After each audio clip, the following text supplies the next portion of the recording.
എൻ്റെ പേര് ക്രിസ്റ്റി. ഞാൻ എൻ്റെ മകന് വേണ്ടിയിട്ടാണ് സാക്ഷ്യം പറയുന്നത്. എൻ്റെ മകനൊരു പനി വന്നു, ഹോസ്പിറ്റലിൽ അഡ്മിറ്റായി. പനി കുറയാണ്ട് ഇങ്ങനെ നിൽക്കണ നേരത്ത് ഞങ്ങളിങ്ങനെ ഞാനും എൻ്റെ അമ്മയും കൂടി പ്രാർത്ഥിച്ചു, ദിവ്യകാരുണ്യ ആരാധന വെച്ച് പ്രാർത്ഥിച്ചു. അതിൻ്റെ ഫലമായിട്ട് പനി കുറഞ്ഞു. അത്രയും നല്ലോണം പനിച്ചിരുന്നു. 5 മണി തൊട്ട് 7 മണി വരെ, 8 മണി വരെ നല്ല പനിയിൽ നിൽക്കുമായിരുന്നു. അത് ദിവ്യകാരുണ്യ ആരാധന വെച്ച് പ്രാർത്ഥിച്ചു കഴിഞ്ഞപ്പോൾ പനി കുറഞ്ഞു. 2 ദിവസം കഴിഞ്ഞ് ഞങ്ങൾ ഹോസ്പിറ്റലിൽ നിന്ന് ഡിസ്ചാർജായി പോന്നു. അതിനുശേഷം പിന്നെ ഇവന് സ്ഥിരമായിട്ടൊരു വയറുവേദന ഉണ്ടായിരുന്നു.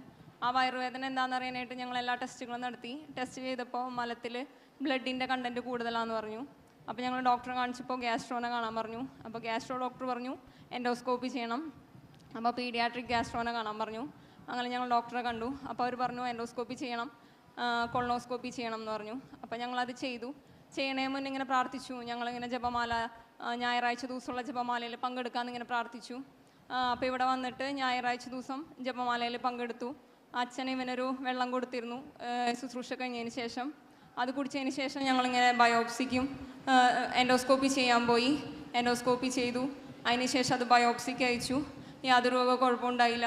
എൻ്റെ മകൻ പൂർണ്ണ ആരോഗ്യവാനായിട്ടിരിക്കുന്നു. യേശുവേ നന്ദി, യേശുവേ സ്തുതി.